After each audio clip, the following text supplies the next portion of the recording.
So I have always been interested in psychology, but uh, I guess crisis counseling was interesting particularly because, it kind of combines psychology with, like helping people or you know, almost like a medical, uh, not medical, but, kind of in that same sense, you can help people or give something back.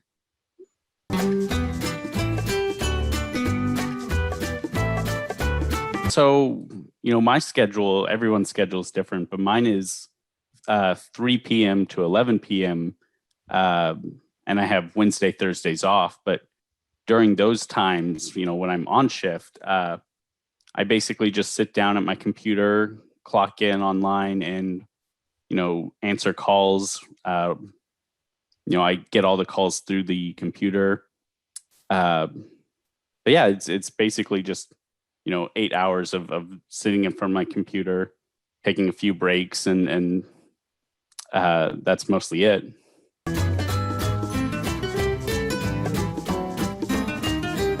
Sure. So we like to provide brief supportive counseling as well as, any mental health referrals or suggestions we can make. So, we'll talk to the anyone who calls in and, kind of better understand what they're going through, try to ask some questions to kind of, diagnose or, kind of just assess what the problem is. And then we like to talk about like coping skills or, even like professional referrals to other places that we can find or, maybe things that might help.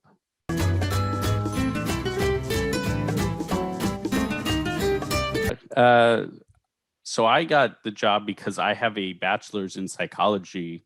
Most crisis counselors or most of my colleagues, I think, have a bachelor's in like social work or even a master's in social work. But I would say, kind of the minimum they're looking for is bachelor's in psychology or social work. So they started me off with 2 weeks of training. So, I had to learn a lot of stuff to kind of even know how to work the system and know what the terms are. And it was kind of fast training. I still feel like I'm learning new stuff every day, but they definitely support me and they, offer what advice they can. And I have people I can reach out to if I have questions. So, definitely good training and good support in that sense.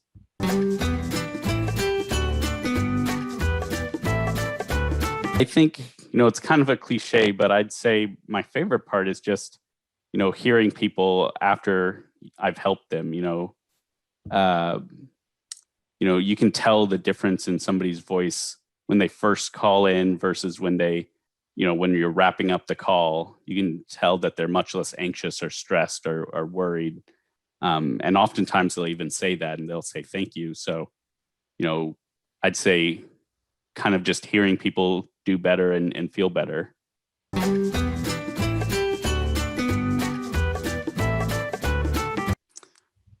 I think, as fulfilling and rewarding as it is, it's also very demanding at times, because every caller kind of has a different issue that they're wanting help with.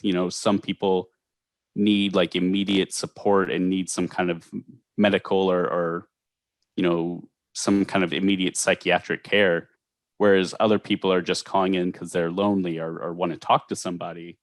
So it's difficult to kind of keep yourself emotionally available at all times, be able to connect with people no matter what's going on, make sure you can give the support they need regardless. I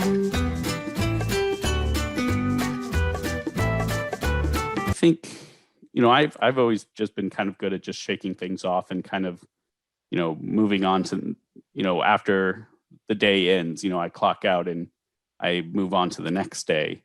But, in free time, I'll just relax with like watching TV or, when I can, I get out and do stuff or, just having a routine and following a set schedule is often a lot of what kind of helps me, shake it off for the next day.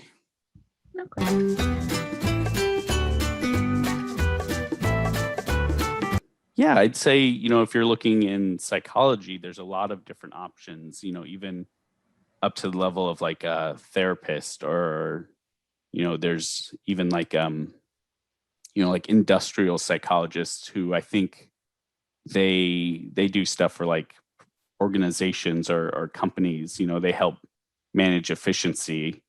Um, but if you're looking more in say like social work, um, there's also a lot of options there. Again, counselors or social workers, there's always opportunities for that. Um, and I think there's a lot of different agencies out there that require some sort of social work, like, children's services or adult protective services, or, there's all kinds of different stuff in that sense as well.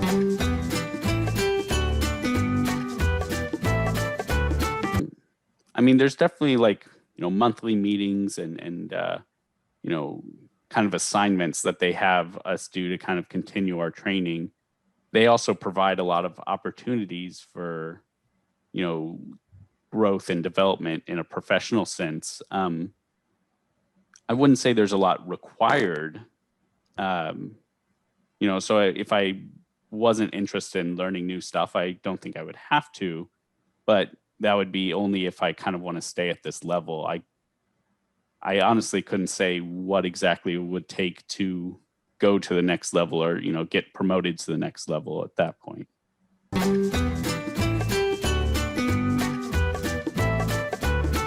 I think it kind of fluctuated. I bounced between like veterinarian to like author to all kinds of different things. But I think honestly, author was probably the biggest thing that I thought I'd focus around. But once I've discovered psychology, I kind of really got into that and built a college career around it.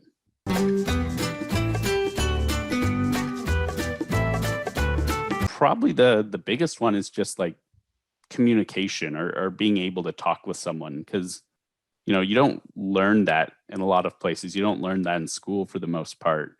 But since I'm picking up calls and just talking to people I've never met before, it's really important to be able to not only understand what they're saying, but communicate back to them that I understand what they're saying, so they know they're being understood and that the conversation is working.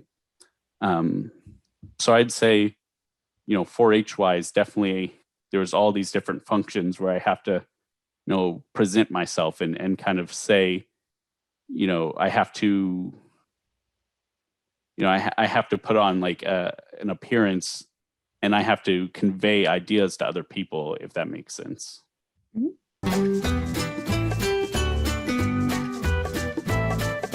Definitely, I would say probably the best advice I can give is, get some kind of degree in psychology or social work. I know there are some like internship positions at my particular organization.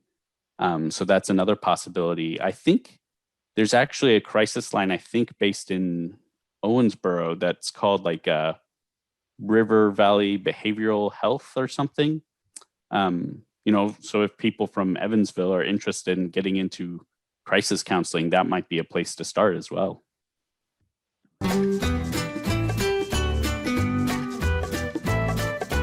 To give just general advice, I would say, really learn your coping skills, learn what you need to do to help yourself. Some people it's setting a schedule, some people it's exercising, some people it's, engaging in a productive hobby or something that is like a creative outlet. It's kind of something you hear all the time, but it really does help people. So between coping skills and reaching out to people, or finding the professional resources that can help, and sometimes that starts with just a call of, hey, this is what I'm going through. This is what I want to talk about and what I need help with. Sometimes it just takes that much to kind of get on the right path. Feel free to reach out to a crisis line like us at any time. We could take, mostly we take phone calls, but we take texts, or we take chats online as well. And, we're open 24/7, so I just always encourage people to reach out to us, or, there's even a national suicide prevention line that not everyone knows about.